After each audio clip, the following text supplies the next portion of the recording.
The following table shows the number of employees and their median age in 8 companies located in a district. Companies के नाम लिखे हुए हैं A, B, C, D, E, F, G, H. Number of employees, median age लिखी हुई है. It is known that the age of all employees are integers. It is known that the age of every employee in A is strictly less than the age of every employee in B. The age of every employee in B is strictly less than the age of every employee in C, and so. First question. The highest possible age of an employee of company A is. Now ये कहीं नहीं कहा गया कि ये distinct edges हैं. इनकी as एक इंटीजर है और मीडियन 24, और यहाँ पर हर एक एम्प्लॉय की जो एज है वो इस वैल्यू से स्ट्रिक्टली लेस है. हमें क्योंकि इस क्वेश्चन में पूछा गया है हाईएस्ट पॉसिबल एज, तो हाईएस्ट पॉसिबल एज हम बस ये सोचेंगे कि क्या हम 29 प्लेस कर सकते हैं. डेफिनेटली हम 29 प्लेस कर सकते हैं. लेट अस से हमने एक एम्प्लॉय की एज 29 प्लेस की और बाकी बचे जो 31 एम्प्लॉयज हैं उनकी एज हमने 24 ले ली, तो मीडियन एज अभी भी 24 ही होगी, क्योंकि मीडियन में हम क्या करते हैं, एजेस को असेंडिंग या डिसेंडिंग ऑर्डर में अरेंज करते हैं, और जो मिडिल वैल्यू होती है या मिडिल वैल्यूज होती है उनका एवरेज मीडियन क्या है. तो अगर 31 एम्प्लॉइज जो कंपनी ए में है उन सब की एज में 24 ले लूं और एक एम्प्लॉय की एज 29 ले लूं, बिकॉज यहाँ पर मीडियन 30 है, तो ये 29 से बियॉन्ड नहीं जा सकता. तो हाईएस्ट एज क्या हो सकती है, 29. तो हमारे इस क्वेश्चन का आंसर क्या होगा, 29. Next question. The median age of employees across the 8 companies is. हम सारी एजेस को अरेंज करेंगे in ascending and descending order, क्योंकि सबसे पहले कंपनी ए के सारे एम्प्लॉइज आएंगे, क्योंकि इनके हर एक एम्प्लॉय की एज स्ट्रिक्टली लेस देन है कंपनी बी के एम्प्लॉइज से, एंड सो. तो अगर हम मीडियन निकालते हैं तो हम क्या करते हैं, मिडिल वैल्यू.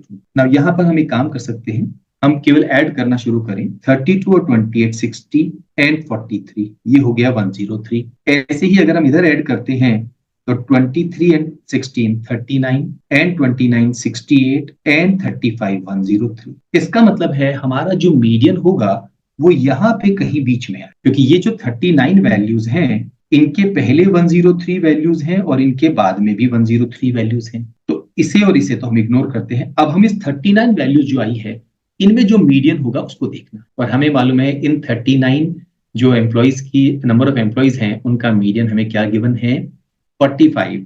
तो हमारे इस क्वेश्चन का आंसर भी क्या होगा, 45, बिकॉज इनको जब हम असेंडिंग ऑर्डर में लेटेस्ट से अरेंज कर रहे हैं मिडिल वैल्यू है वो 45 होगी. इसका मतलब है इसके 19 इधर होंगे, 19 इधर होंगे और एक ये खुद होंगे. अब अगर आप देखेंगे इस वैल्यू के इस तरफ 103 प्लस 19 122 एम्प्लॉइज हैं, और इस वैल्यू के इस तरफ भी 19 प्लस 103 122 एम्प्लॉइज हैं, और ये बिल्कुल बीच में है और ये वैल्यू क्या है, 45.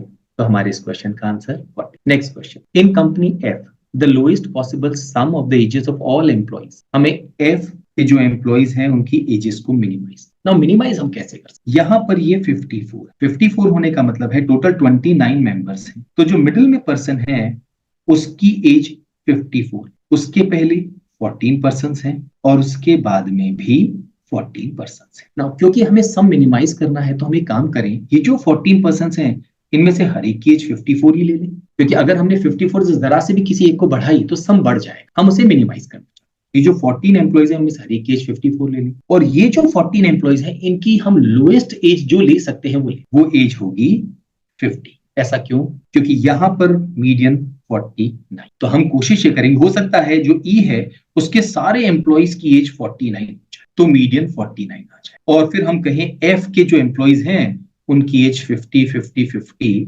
ऐसे कितने एम्प्लॉइज हैं, 14 एम्प्लॉइज, फिर एक के 54 और बाकी सबकी भी क्या हो जाए 54. तभी हम इस सम को मिनिमाइज करें. हमें इनका मिनिमम सम पूछा गया है. 14 टाइम्स 50 ये हो गया 700.